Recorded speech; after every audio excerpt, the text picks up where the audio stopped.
So your question is this. So on homework number 6, 1F. So this result showing this integral, this guy actually equals the square root of pi over 2. Is that what you got? You're saying? Yes. Yeah. So here's the thing. To show why, we need much more math. I guess I should put that in quotations, then covered in Calc 2. This is it's one of the most important integrals in all of, I mean, I always say in the world, because it is, this is called the Gaussian integral. Some of you may have seen this before in a stats class when you studied the normal distribution, or these things we call z-scores, z-values. Maybe you're familiar with that, some of that. Yeah, that's what I. Yeah, so, right. So what we typically do is we actually verify this equation in Calculus 3. There are no tools that you have at this point to actually compute the value of this integral. Now, you're going to say, well, why did you put it on the homework? Well, I put it on the homework because you can actually, using Calc 2 knowledge, you can show that it converges. You can convince me of that. But what you can't do using Calc 2 is tell me what the value is. Now, of course, that doesn't mean that you wouldn't understand how to get it. I mean, if you went to the internet and found some technique, it's quite possible you understood what was happening. What did they use? Was it using double integrals, or did you see something else? I saw that they use like the error function and stuff. Oh, so the error function. So that's a function that we use. Instead of integrating this up to infinity, we integrate up to some variable x, and we sort of invent this thing called a special function because it's defined actually as an integral. And by the way, the only way to compute those values of the error function are to actually use numerical integration. And the reason that you can't do this using Calc 2 is if you wanted to use the Calc 2 knowledge, you would have to find an antiderivative of that integrand, and one just doesn't exist. So yeah, I wasn't asking you to actually tell me the value here, because now if you go read about it, that's great because you're learning something. And then maybe you'll take Calculus 3 and you'll get to see why it's true. But right now, the best we can do in this class is to tell you that it converges. Does that make sense? Yeah. Now, of course, the reason it converges is the following. So it's worth actually, this is in the book, but it's worth us telling you this to begin with. So what I want to do is I'd like to actually just draw a picture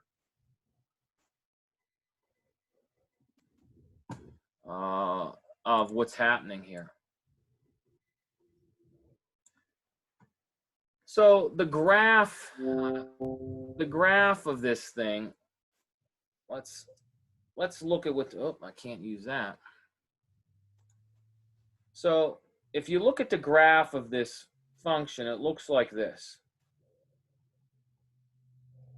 Well, I guess I should, let me be more careful, because it's this bell curve that you may have seen before. And what you need to do is you need to make the following observation. And I pointed a few of you to the textbook for this.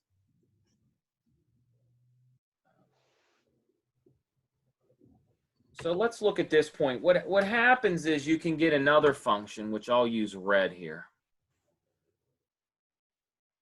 So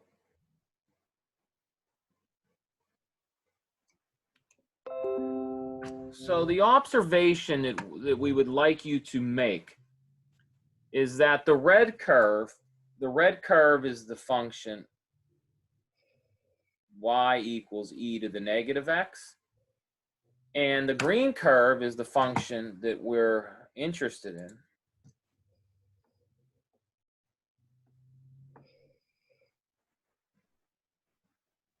Whoa. Which is not e to the negative x, but e to the negative x squared.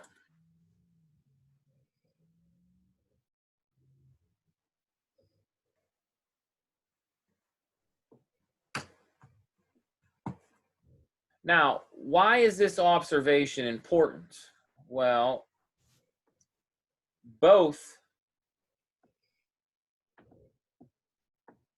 have asymptotes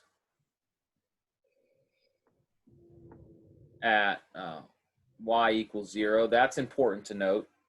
And the other thing that's very, very important to note, if x is greater than 1, what can you say? Well, if you could verify this for yourself using calculus or just using your deductive reasoning, e to the negative x is greater than e to the negative x squared. You'll see I drew the graph that way.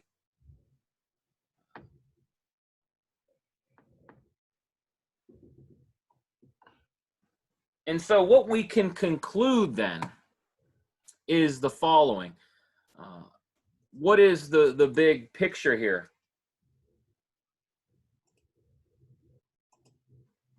Well, we see that the integral from 1 to infinity of e to the negative x squared dx has to be less than the integral from 1 to infinity of e to the negative x dx.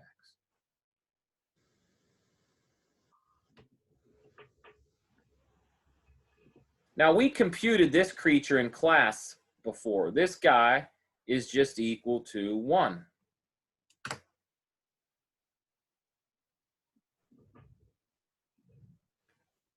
And if you don't believe me, you can actually compute the integral. So maybe let's just do it because it's good practice.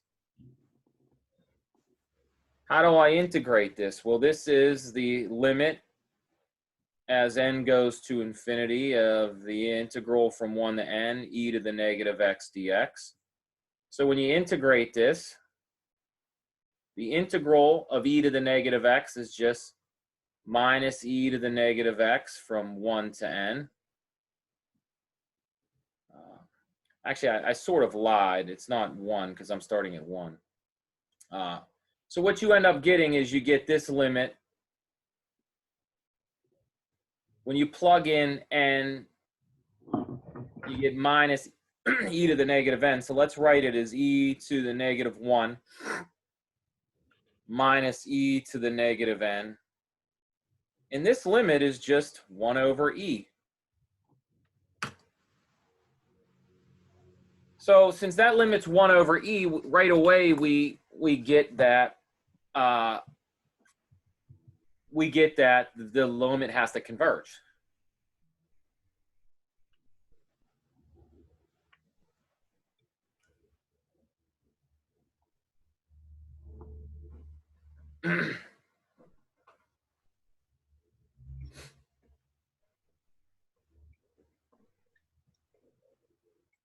Does anybody have a question about this?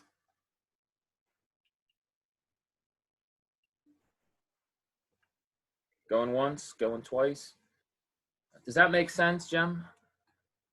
Yeah, that makes sense. All right, yeah. So what this line of reasoning shows is now again, you very few people would figure this out on their own. That's why we write books. That's why we have classes, so you can ask questions. But what we've just shown is the following. We just showed, I mean, there's no other rationale, is that we just showed that this guy has to converge because we just showed that it's less than 1 over e. That's what we showed.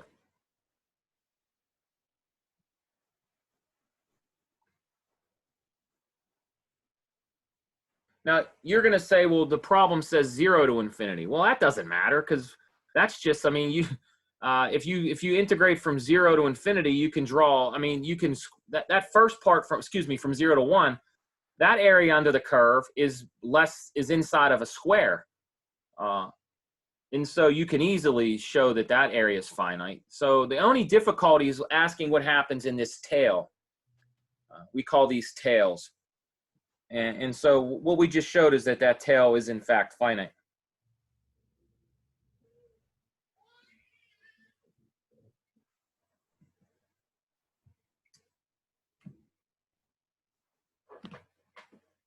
Anybody have a question about this? We good? Yeah, this is a great problem. It's a very important problem, and the solution to this, which you might seem is unfair because you're saying you just threw it in there and it's not. Answering number or problem F is completely different than the first 5. A through E can all be done just by integrating, but F requires this little extra insight. And the reason I put it on there is so that you struggle and ask, and you guys did. A few of you asked a few weeks back. But it's good. And then also, Jem, you get to learn something new now because you went to the internet and now maybe you're curious and all that fun stuff.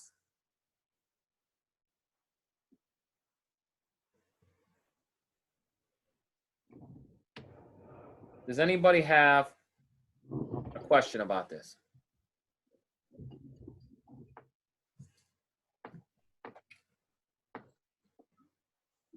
Okay. Great. Okay. Any other homework questions while we're on it? I know, Kathy, you actually sent an email about something on the most. Yeah, I have a question about, I guess it's like simplifying. When you use a comparison, yeah, what is that? Which one were you talking about? Do you remember? I don't remember. L and M. So L. Okay, so when you're doing L, let's look at this problem. And this is, again, this is another good question. So let's look at L. So this is what, homework 9. 1L. So we're basically studying K e to the negative K. Now there's a few ways you might want to attack this. One way to attack this is to use the integration test or the integral test.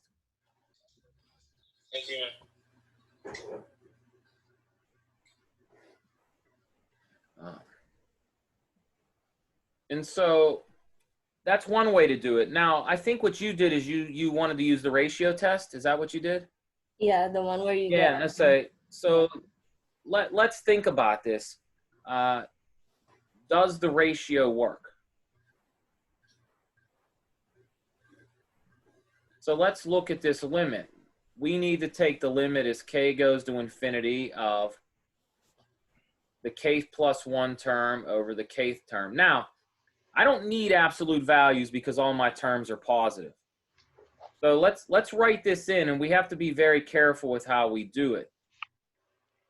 So this is going to be, I'm going to write this as a fraction. So I'm not saying you have to do it this way, but my intuition tells me it might be beneficial to write this as k over e to the k. I don't know that this is going to work, but that's what I want to do.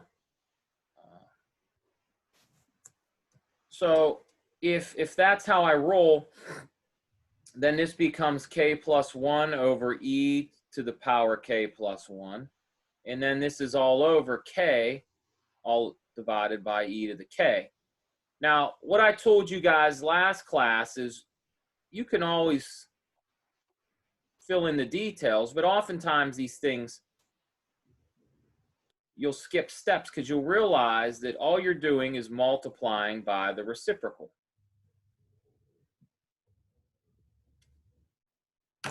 And ain't this going to be a coincidence of monumental proportions? This guy cancels with this guy. And what you're left with is, you are left with the following limit. You're left with the limit as k goes to infinity. Well, what's left of e's? There's a 1 over e left. And then the only other thing that's left is k plus 1 over k. But that limit is just 1. So we get 1 over e.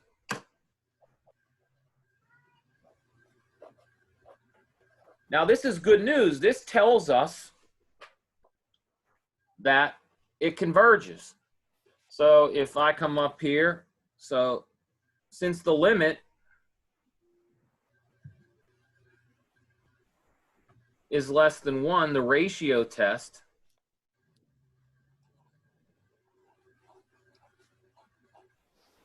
says it converges.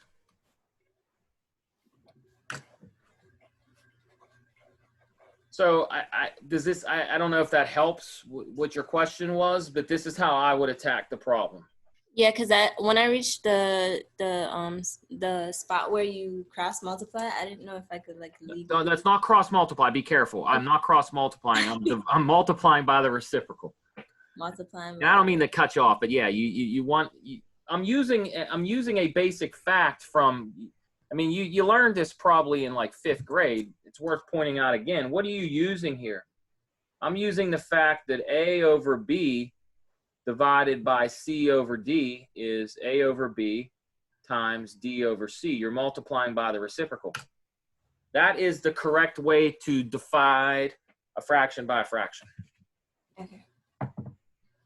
Can you do M? Because it has factorials instead. Yeah, M is just like, it's going to be just like the example we did, on Tuesday. But yeah, we can definitely do it.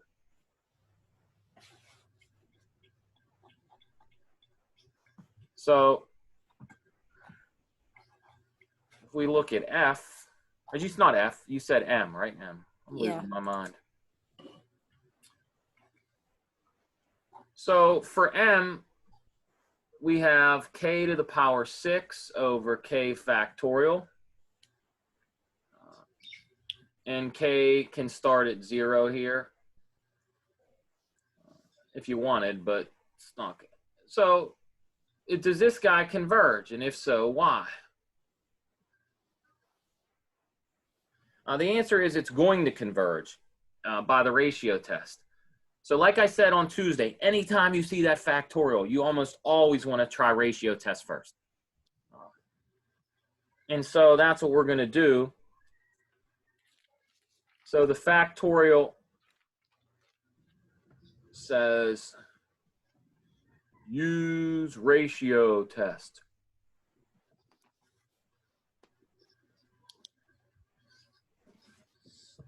Okay, so that means we have to take the limit of the ratios.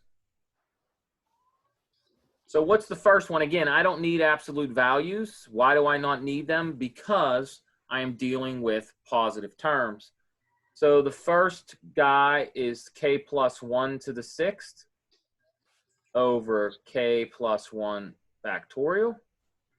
And then this is over k to the 6th all over k factorial. Or as I've said numerous times now, you can just line these up using some algebra.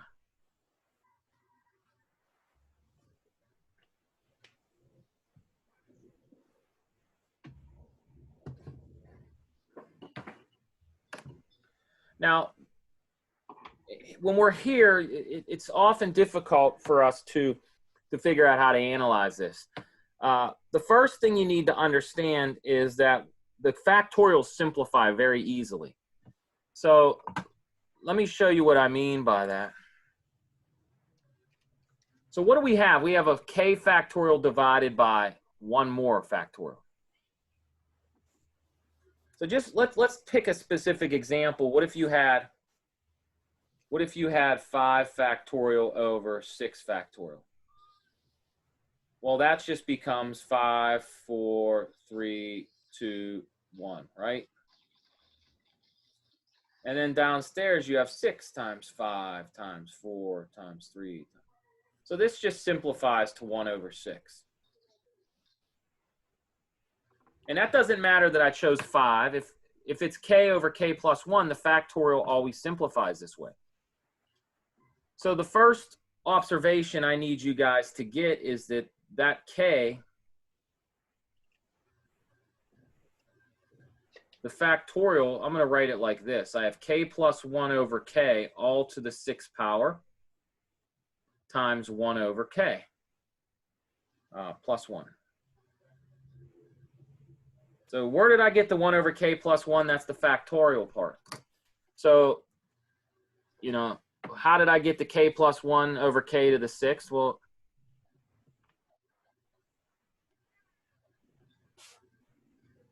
that's just using properties of exponents.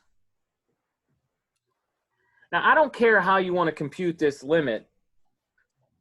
One way to recognize this limit is 0 is to note that this limit becomes 1 to the 6th times 0, so that's 0. That's one way to do it. Another way is to cancel the factors of k plus 1, and you're going to get 0 that way as well. These types of, excuse me, you don't have to factor out that 6th power. Don't forget that what you're seeing here, you're just seeing polynomials. In the numerator, you have a polynomial of degree 6. In the denominator, you have a polynomial of degree 7. So that limit is going to be 0. Again, we're combining stuff that is, you know, built, excuse me, built on stuff we've learned over the last few years, or excuse me, well, what you've basically learned in math the last few years. Yeah.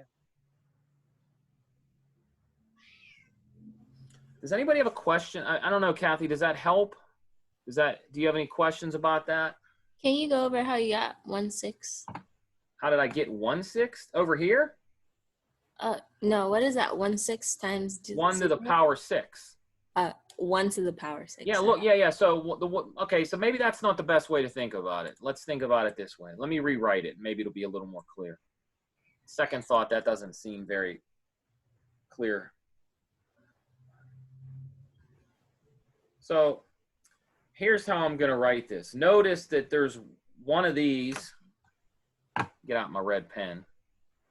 Notice that one of these will cancel. So maybe let me write it a little differently up here, so it's not so. I'm not doing so many steps at once. Let me write this. Let me be a little more clear what I'm doing. So this is 6 plus 1 to the k, and this is, excuse me, k plus 1 to the 6th, and this is k to the 6th. So if I take my red pen, that downstairs will cancel with one of these. Okay. And so if I go back, so what this is essentially saying is I'm taking the limit. Upstairs, I have k plus 1 to the 5th. So that's a polynomial of degree 5. And downstairs, I have k to the 6th. And that's a polynomial of degree 6. And so one of the things we studied way back in Calculus 1, and even further back when you guys did horizontal asymptotes in like a college algebra course, one of the things we learned is that if the degree of the denominator is larger than the degree of the numerator, this limit is always 0. Always. And you could even go graph it if you wanted more convincing.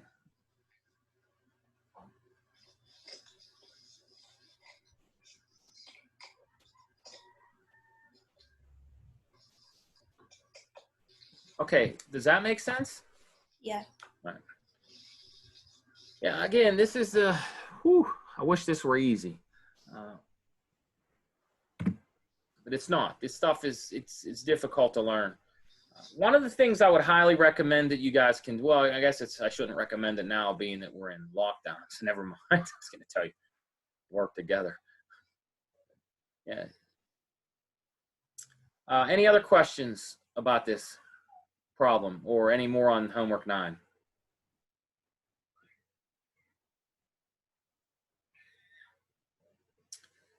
Okay, so the obvious question you would have if you wanted to ask questions is you would say, okay, why do we study all these series?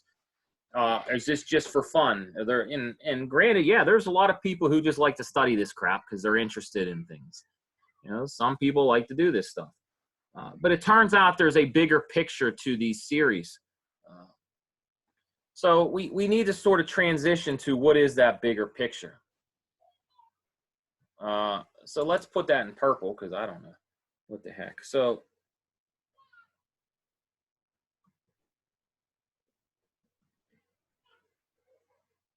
big picture. Why study series?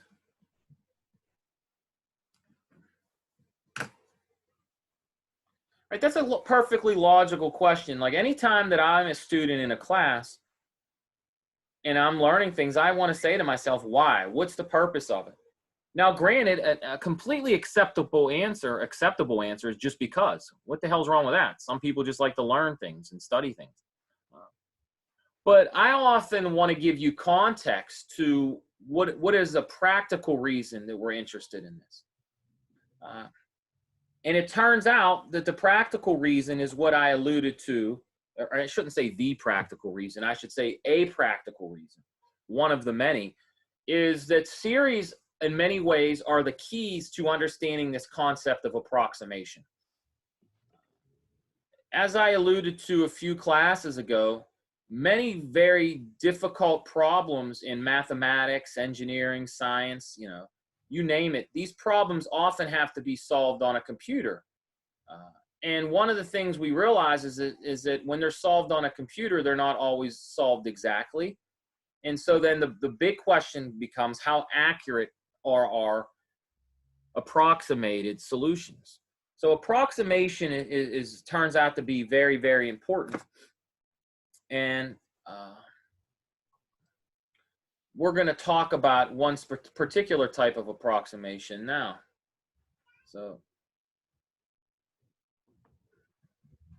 what we're going to do is we use series to better understand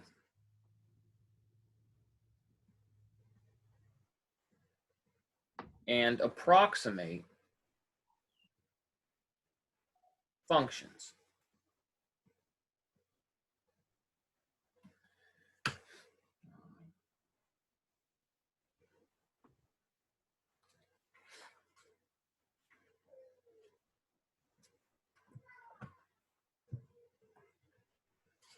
Okay, so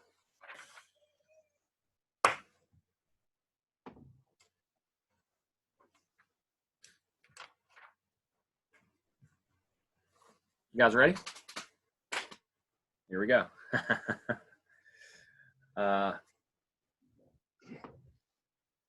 Fun times.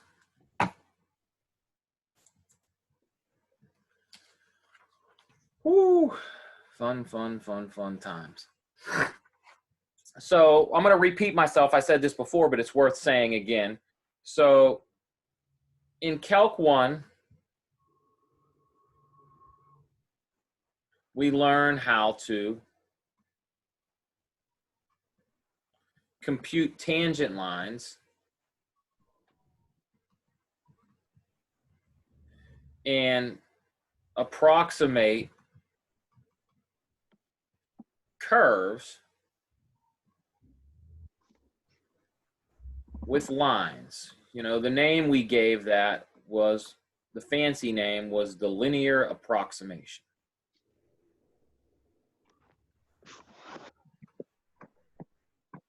So let's draw a picture of this on the next page.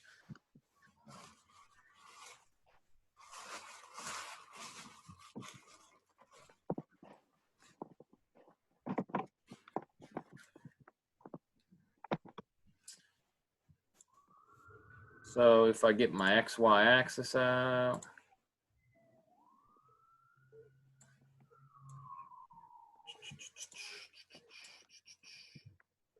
so let's just draw some curve. So we'll call this y equals f of x. And then we could, at some given point, which we typically would call A,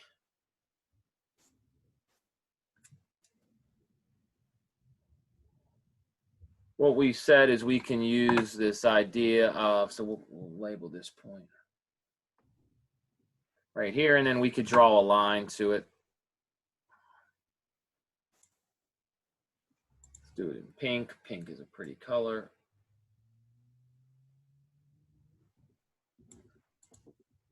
So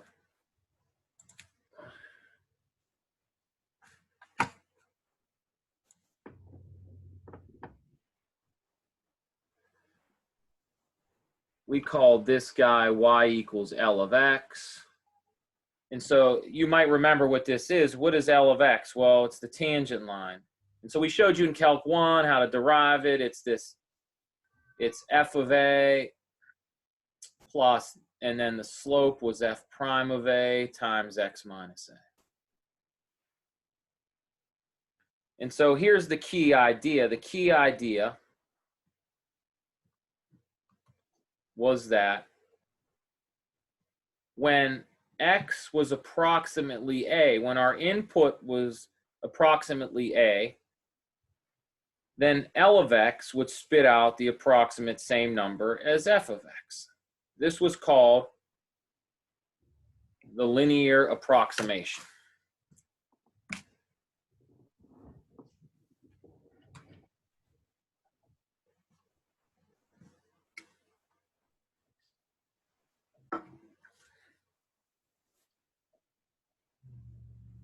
So an example we did is,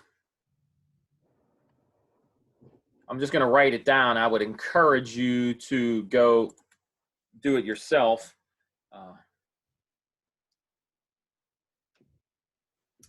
So if f of x is e to the x,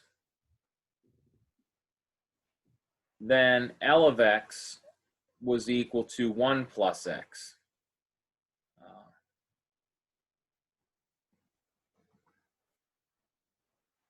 So this would be the linear approximation at the point 0, 1.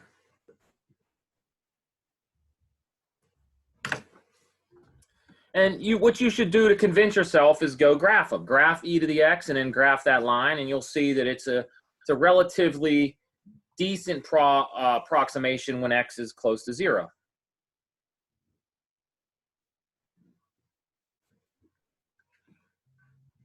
So what we want to do is we want to say, well, okay, well, that approximation is not that great. So let me illustrate what I mean. So I'm going to go to our friend Desmos, and I'm going to pull that up for you. We love Desmos. And I'm just going to graph this.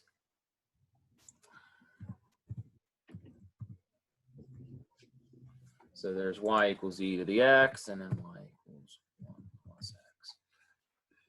So I'm going to show you this in a second. I'm going to share this beautiful creature with you. So if you guys look at this picture, I think you should all see Desmos now. You'll see the red curve, which is e to the x. And if we zoom in close to the point 0, 1, we see that the red and blue are touching. They're on top of each other. That's what we mean to say that they're an approximation. And if I look at specific values, if I plug small values in, say like 0.2, and then if I do the same thing for my approximation function, you'll see that the outputs are approximate. 1.2 is approximately 1.22. And then the closer that I get to 0, say 0.03, and then 0.03, you'll see that my approximation is pretty good. Now, of course, if I move further away from 0, I see a gap between the red and the blue curve and line. So that means the approximation isn't good. Does anybody have any questions about this? Okay, so then what we say to ourselves is we say, can we do better? Well, what makes this blue line not great when we move away from 0? Well, what makes it not great is the red guy's curved, and the blue line is not curved. It's a line. It's straight. So then we might ask ourselves, okay, well, why don't we just bend the damn blue thing? Why don't we bend it so it resembles the red guy? And then you say to yourself, well, how the heck can I do that? And then you remember, holy poop, I studied calculus. And most of you had it with me. And I know that my loud obnoxiousness was blabbering over and over again in Calc 1 about how do we determine and analyze and quantify the shape of a graph. Well, we study its derivative. The derivative of a function tells us how much it's bent and how it curves. That's what the derivative tells us. It tells us its change.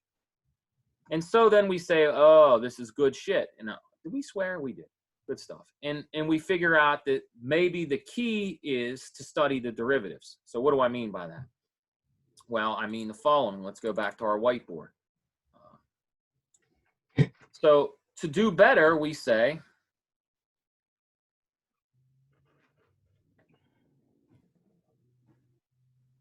can we get a better approximation? Now, of course, the word better is, you know, not an exact term, so I'll put it in quotation marks.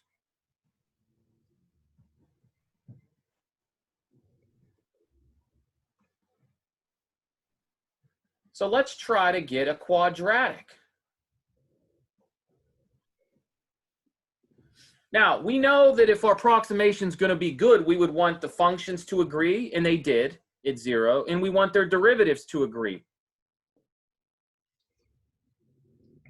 So if our line agrees with the function and its derivative, how would we expect a second degree polynomial to agree? Well, we would just want its second derivative to match. So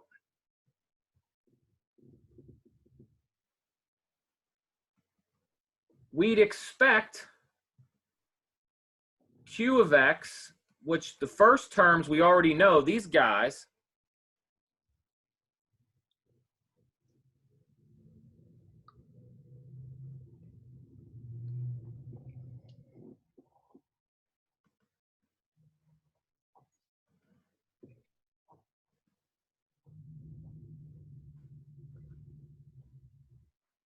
well, let me not,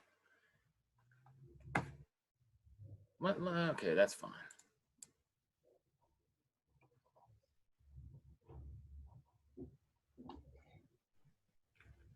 So again, let me rephrase this, or not rephrase it, but let me re-say it so that it's clear what I'm trying to do.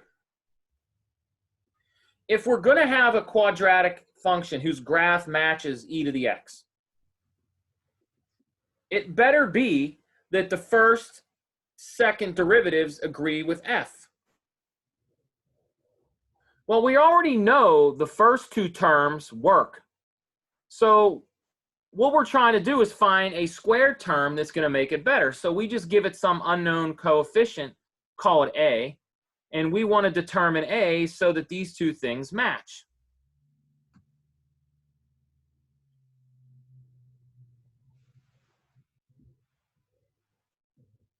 Okay, so let's figure out what it has to be then. So here's what you need to note. And let's write this down. F of x is e to the x. And what's the first derivative? The first derivative is, of course, e to the x. And what's the second derivative? It's e to the x. Okay, now what about our q? Our q is 1 plus x plus ax squared. Note that the derivative is 1 plus 2ax. And note that the second derivative is 2a.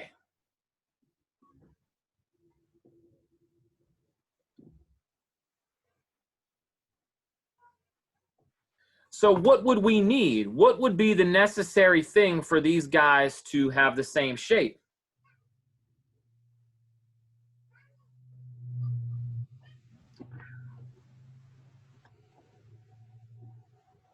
When you have to multiply the two together? Well, why would you want to multiply? I mean, multiplying, remember, we want their graphs to have the same shape. Multiplying them, that creates some new function. We're not interested in creating a new function. We're trying to make q look like f. So we need their derivatives to match. So in particular, to have the same shape, we need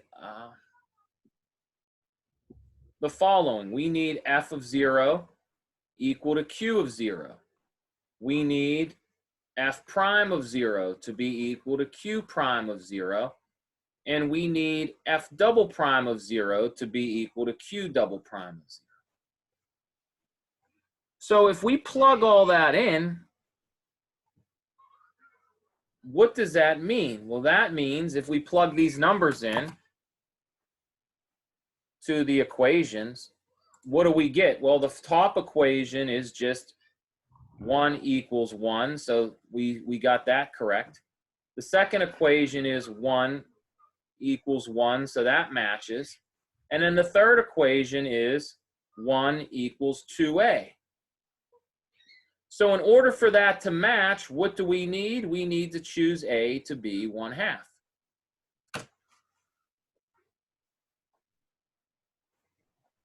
So if we choose that coefficient a to be 1/2, we're going to get a match. So let's go look at the graph to illustrate that. But before we do that, does anybody have a question about this analysis that I did here? Yeah, where'd you get the 1 equal 1 stuff from? Okay, so what do you see if you look at this dark blue, f of 0, right? Q of 0. All right, go upstairs, plug 0 in. What's e to the 0? 1. Okay. 1. What's 1 plus 0 plus 0? 1. Right, so this is coming from, if you're looking where these are coming from, let's number these. Let's give these guys a name. So this is, so it's a good question because it might not be clear. So we'll call this the first equation, we'll call this the second, and the third. So this comes from 1, this comes from 2, and this comes from 3. Does that make sense?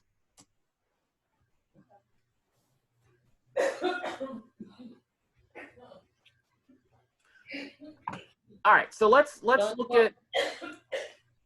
at the graph again. So now what I'm going to do is I'm going to plug a new guy in. Y equals 1 plus x, but now I'm going to put 1/2 x squared. And look what happens. Now, let's change the color because it's starting to mess. Let's get green. Look what happens. Now when I add that 1/2 x squared, I now bend my blue line. And now look how much better this approximation is. So if you look here, look what's happening here. If I put some colors down here, this might help. If I look here, why is it not letting me draw? If I look right here, what is happening? Let me draw, you jerks.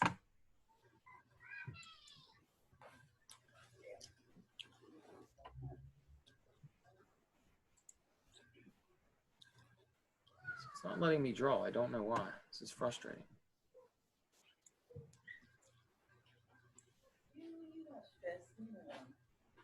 Oh my God, it's not. Why is this not letting me draw? It never gives me this problem.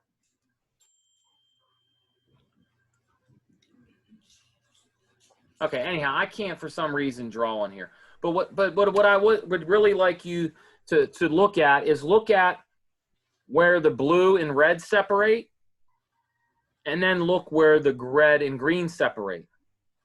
The green stays on the red for a longer, on a wider interval than the blue does.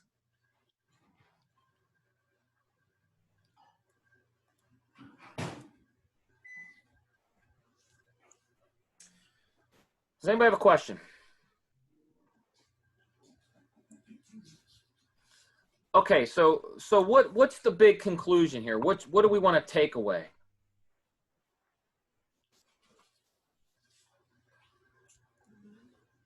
What's the moral? Well, we can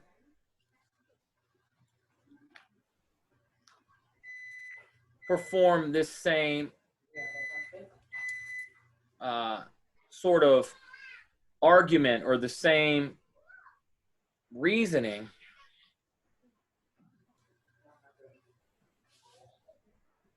for any f near any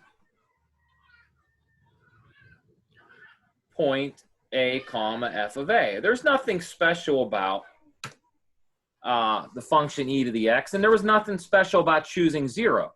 Although if you choose 0, that often makes the calculations a little easier to deal with. And here's what's even more.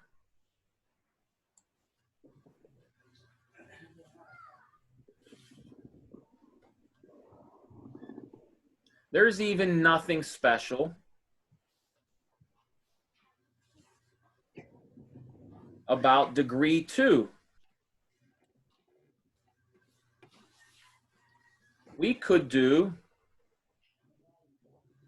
any degree polynomial.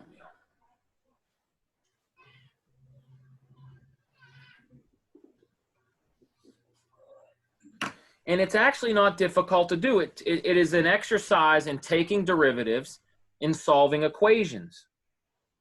Now, I'm going to spare you the details of that and just show you what the actual formula is.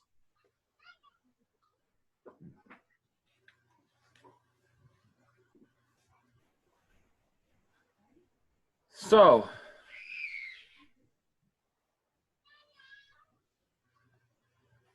Wait, can you go back for a second? sure. Do you have a question or you just need a copy? Just copy. Let me know when you're ready.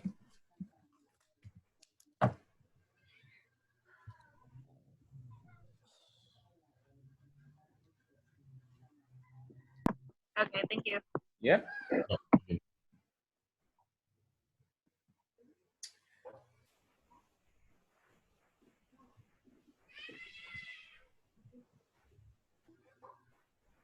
Okay, so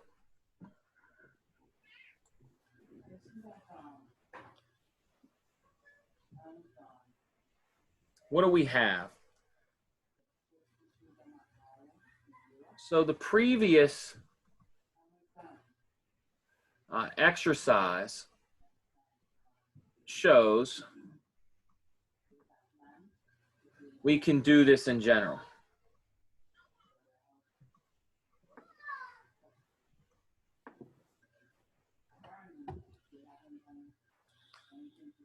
We then obtain special, or I don't want to say special, but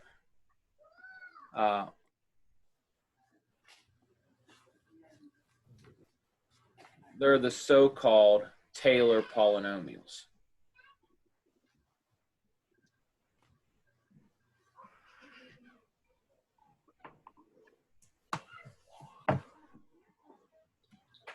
Why forget I've been on the phone?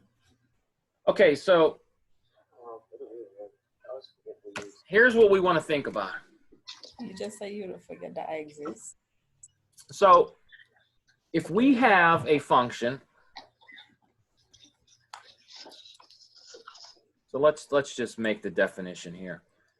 So I see where I stand.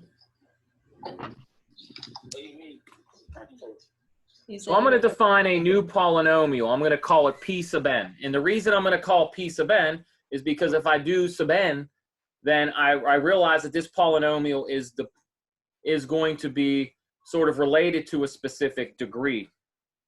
So define P sub n to be the following. You take f of a, and then you take f prime of a, and you multiply it by x minus a. And then you take f double prime of a, and you divide it by 2 factorial, and you multiply this by x minus a quantity squared. And this pattern continues all the way up to the nth derivative evaluated at a over n factorial.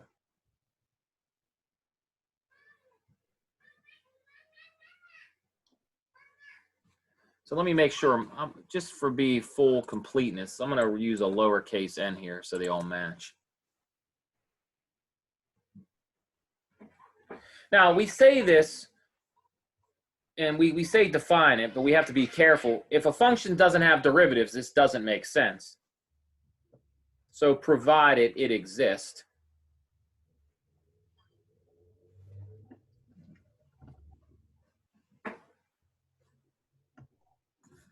And what we call this is we call.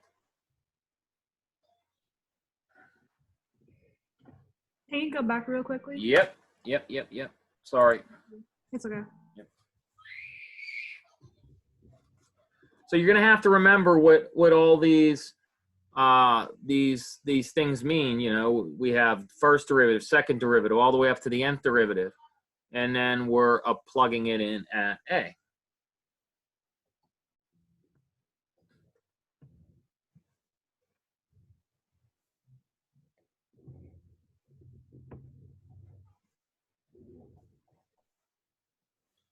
We good? Yeah, we're good. All right, cool. So we're going to give this guy a name. We call P sub n the nth order Taylor polynomial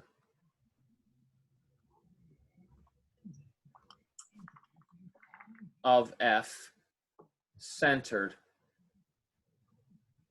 at A.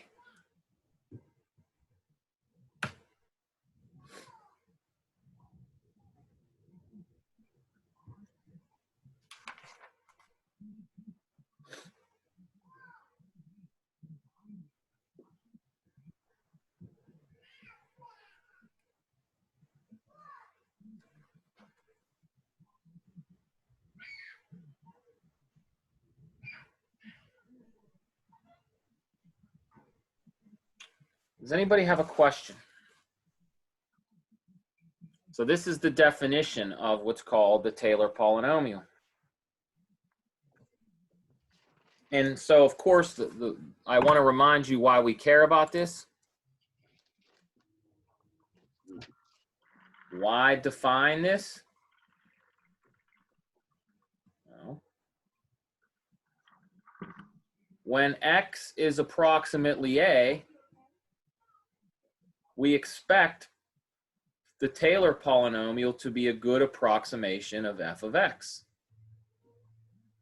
So why would we care about this? Well, this tells us we can express any function, no matter how difficult or no matter how complicated it may be to write out a function. What this tells us is we can always replace a complicated function with a polynomial, provided the function's differentiable. Again, f could be some scary, ugly things with sines and cosines and e's, and it can be an absolute fiasco. And then what we're saying is we can always approximate it by a polynomial.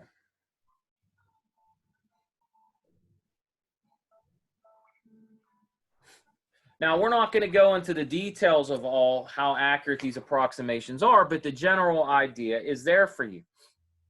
So if I could show you a little more of this back to Desmos, we can see what really happens here.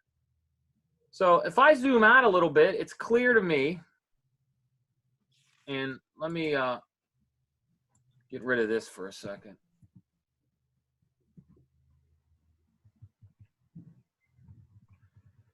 If I just put my original function and then my line or my linear approximation, then I have my quadratic approximation. Now, what would the next term be? What is the next term? Well, the next term is you take this guy, and then we have to add the cubic term. Well, remember, the cubic term here is going to turn out to be 1 over 3 factorial, so that's going to be 1/12. And so let me change the color of this so that you notice there's a difference. Let's use purple. Now you'll notice that the purple curve is even better than the green one.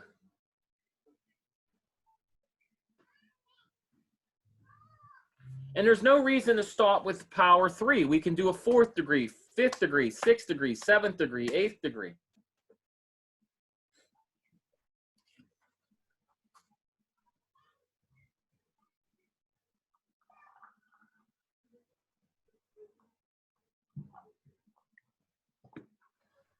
Does anybody have a question?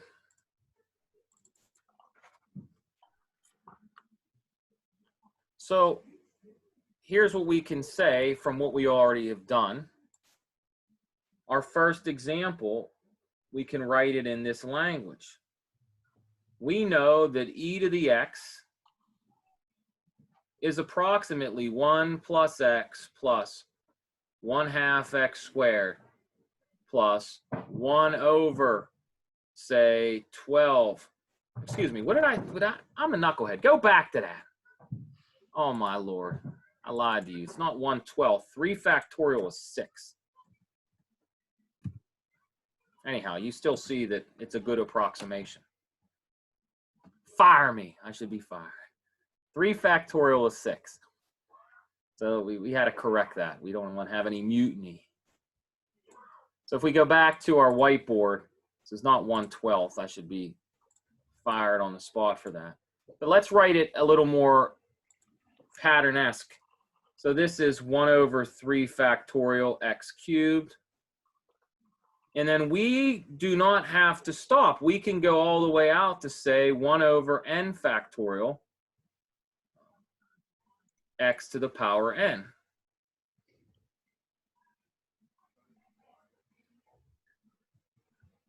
So you might say, well, why is this useful? Well, I mean, let's think before we had calculators. I mean, this would be a great way to determine values of e to the x. So for example, suppose we wanted to know the value of e. So let's set x equal to 1 and n equal to 5. You get e is approximately 1 plus 1 plus 1/2 plus 1/3 factorial plus 1/4 factorial plus 1/5 factorial.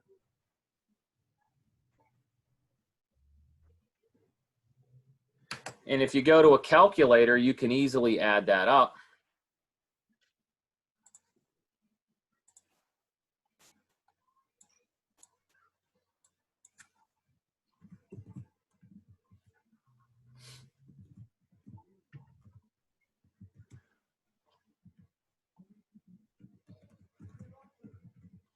So if you go to a calculator and you add up these numbers,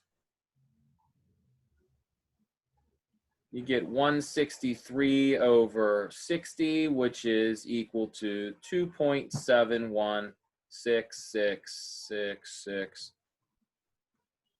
So that is not a bad approximation for e. We could go out a few more terms and do better.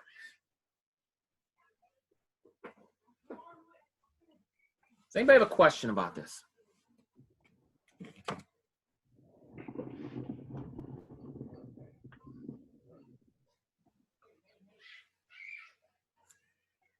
You got the approximation for e to the x by plugging the values into the Taylor polynomial formula? That's exactly what. Now, what do you mean by the Taylor polynomial? Yeah, I mean, we E showed you how sub to do n it. of x. Okay, so I think what question? You asking how I got like this 1 and 1 and 1? Is that what you're asking?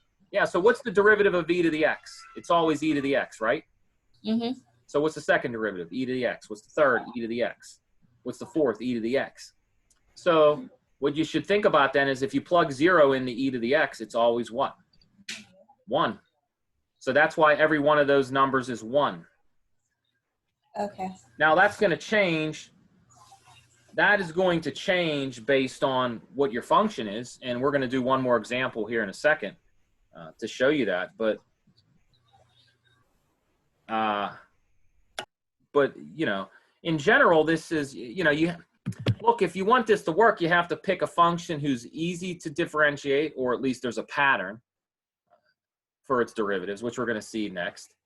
And then you also need to choose a point that's easy to plug in and evaluate. So this all comes with experience. That's kind of how you need to think about that. You know, you're never going to be able to just know the very first time you see this how to proceed. You have to see examples. You have to see how other people attack the problem. Okay, why is there crying and screaming children? My house is like a zoo. So let's do another example. And this time we'll do one it's pretty standard.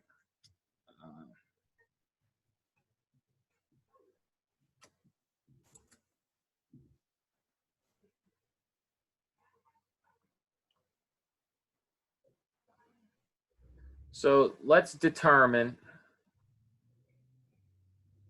p sub n of x for f of x equals the sine of x centered at a equals 0. So we have that Taylor formula I wrote down. This is what we're going to use. And in order to use it, Kathy, I'm going to call on you, put your name out, because I think you were the one that just asked how I got the numbers before. Yeah. So what we're going to do is we're going to take some derivatives and see what we can see, and then we're going to plug numbers in. So what we're going to do is first, we're going to compute some derivatives. So, you know, if f of x is equal to the sine of x, the first derivative is cosine. The second derivative is negative the sine. And then the third derivative gets us negative the cosine. And then watch what happens once we go to the fourth derivative. We return to where we started. And so then the fifth derivative, I mean, we can just go through this cycle all through eternity.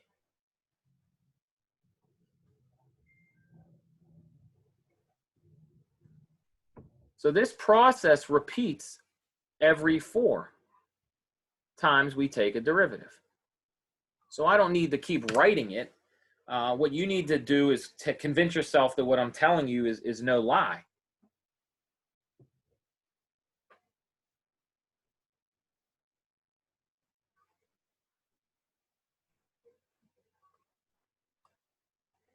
Now, the beauty of this is what happens if I start plugging in the 0 into these derivatives?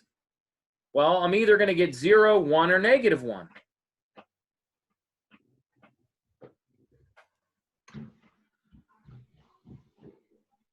So Good thing you don't have, because I think I'm burning up your bird. what's that? You talking to me or someone else? Sorry, my brother. My That's bad. all right. No, I'm just curious. I didn't know if you had a question or not. You guys, you probably hear all my noise? I got one kid screaming and crying. This work from home is for the birds. Let's sort of show what this means, though. So if we take all this information, what is it telling us? Well, it tells us that f prime of 0 is 0. F double prime of 0 is 1. The third derivative of 0 is negative 0, which is 0. And then the fourth derivative, its 0 is negative 1. So this pattern is just going to continue. I mean, there's no sense to keep going. We know what the pattern is. It's going to be 0, 1, 0, negative 1. 0, 1, 0, negative 1. 0, 1, 0, negative 1.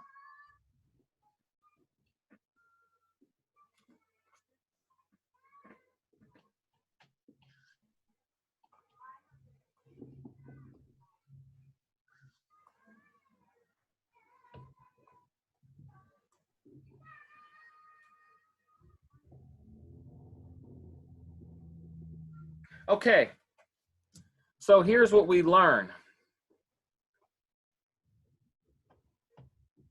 Let's go to the next page.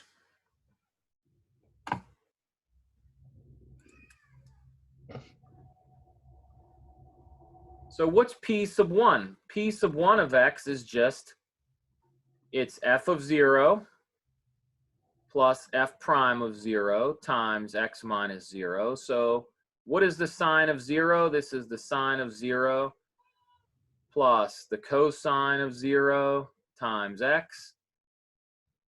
And this simplifies to 0 plus 1 times, I'm going to beat the dead horse on 2 of these, just so you can follow along.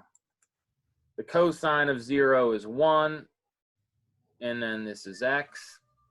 And so you get the p sub 1 is just x.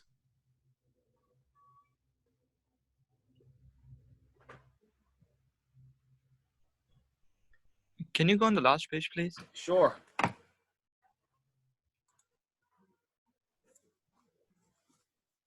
here you said like f prime of 0 is 0. Yes. But shouldn't it be 1? Yeah. I'm sorry. I wrote that wrong. Jeez. Yep. That's a good call. Thank you. Let me rephrase that. You are correct. Sorry about that. So f of 0 is 0. F prime of 0 is 1. And then the second derivative at 0 is 0. And then the third derivative is -1. That is correct. My apologies. Please fix that. Everybody makes mistakes.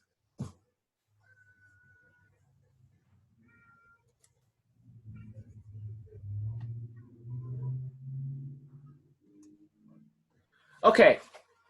So here we go. That's p sub 1. Now let's do p sub 2. What's p sub 2? Well, p sub 2 is always just going to be p sub 1 plus the next term, which would be f double prime evaluated at 0 over 2 factorial times x minus 0 squared. But what is f double prime of 0? That's just 0 times x squared. So p sub 2 is actually just the same as p sub 1.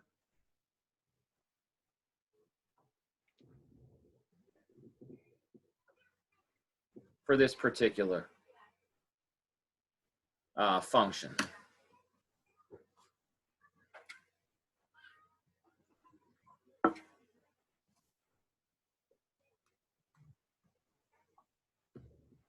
All right, so then what's p sub 3? Well, p sub 3, we can play a similar game.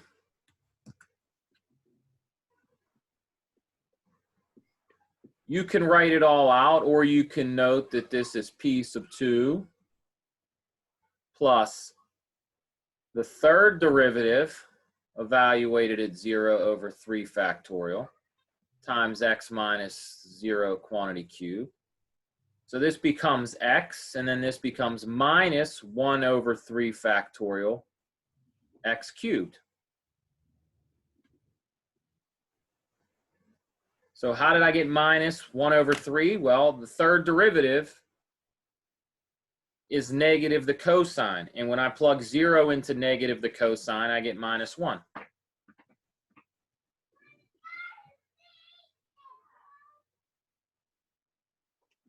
And so I'm not going to go through all this. I hope you can verify this for yourself.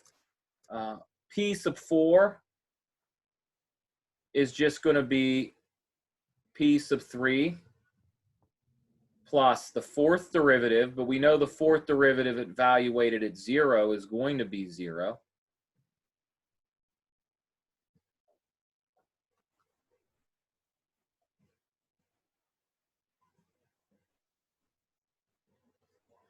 And then I'll go one more step for this. P sub 5, I guess I'll switch my colors. That's kind of what I've been doing. Let's get a blue. So P sub 5 will be P sub 3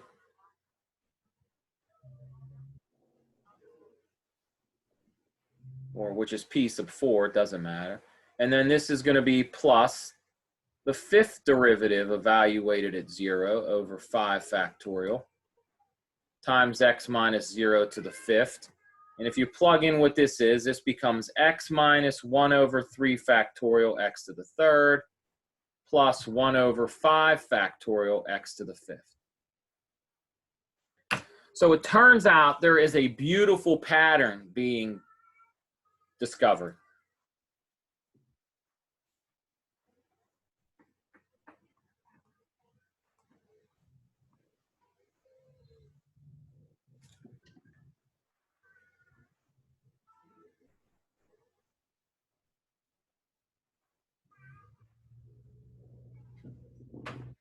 Does anybody have a question about this?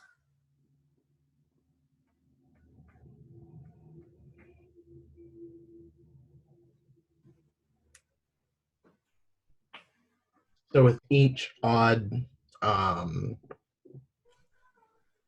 the odd derivatives, it's 0 or either in plus or minus 1. so it's gonna be like so like every odd is gonna add another term like minus plus minus plus.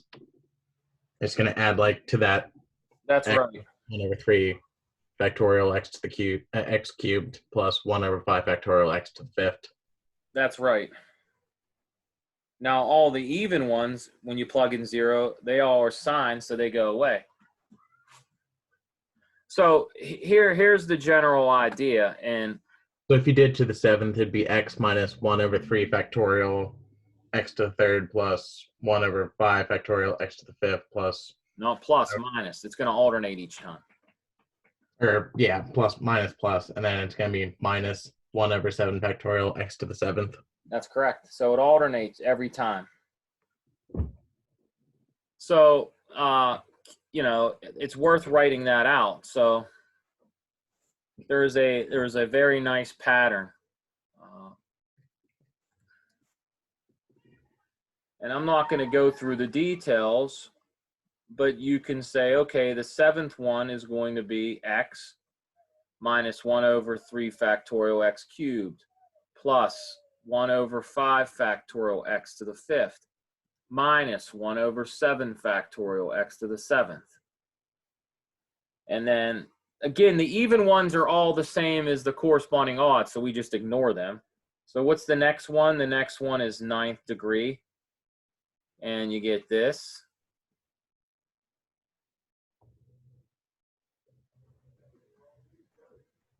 So you just keep adding the next term in the pattern. No, whoops, excuse me. Now, by the way, for those of you who have a good recollection of pre-calculus, you would have had teachers tell you that things like sine was an odd function and cosine was an even function. And you're seeing that play out here. Look at all these powers. They're all odd numbers. They're all odd functions. And so this pattern can continue forever and ever and ever. So alternatively, if we did this with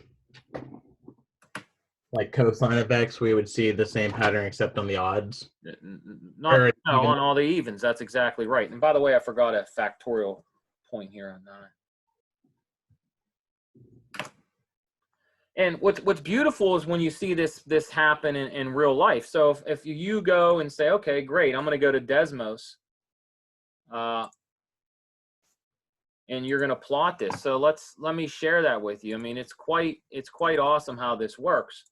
If I just say, let's start with y equals the sine. There's my sine. Now let's see what happens when I start adding the approximations. Here's the first one, a line. Nothing special, but if I add the next term and I subtract 1/3 factorial, now you'll see that I have an approximation that's pretty good between, let's say, negative 1.5 and 1.5. You know, look at these points right here. If you stick between these 2 points, the blue and red are right on top of each other.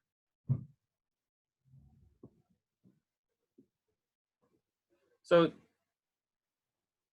let's plot a couple lines just so you can illustrate how good this is.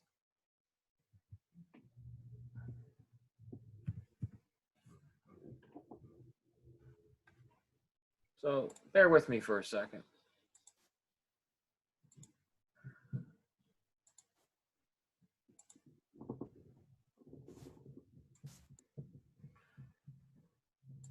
Okay, so if I look right now, if I just take my eyes between the green vertical lines, you would see that that blue guy is not a great approximation. But if I add some terms,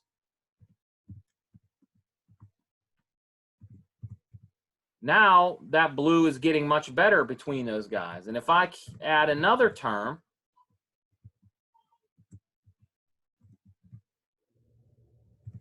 now you'll see between those two vertical lines, that blue is right on top of the red.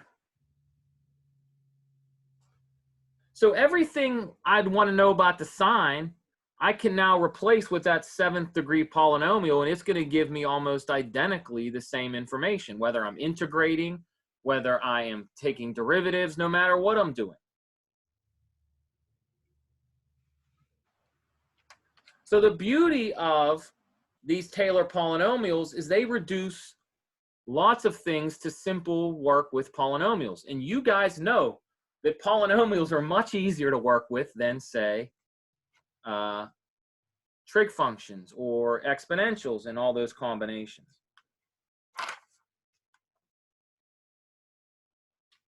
Does anybody have a question about this?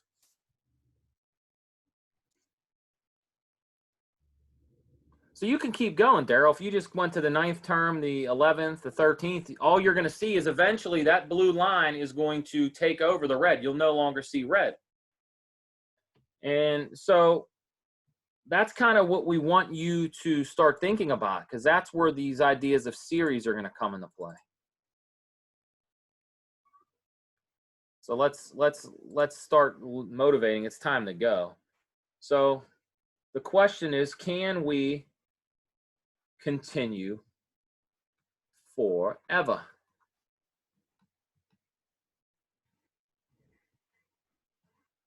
And then here's an interesting question we've never thought before. Can we compute the limit as n goes to infinity of p sub n, whatever that might mean?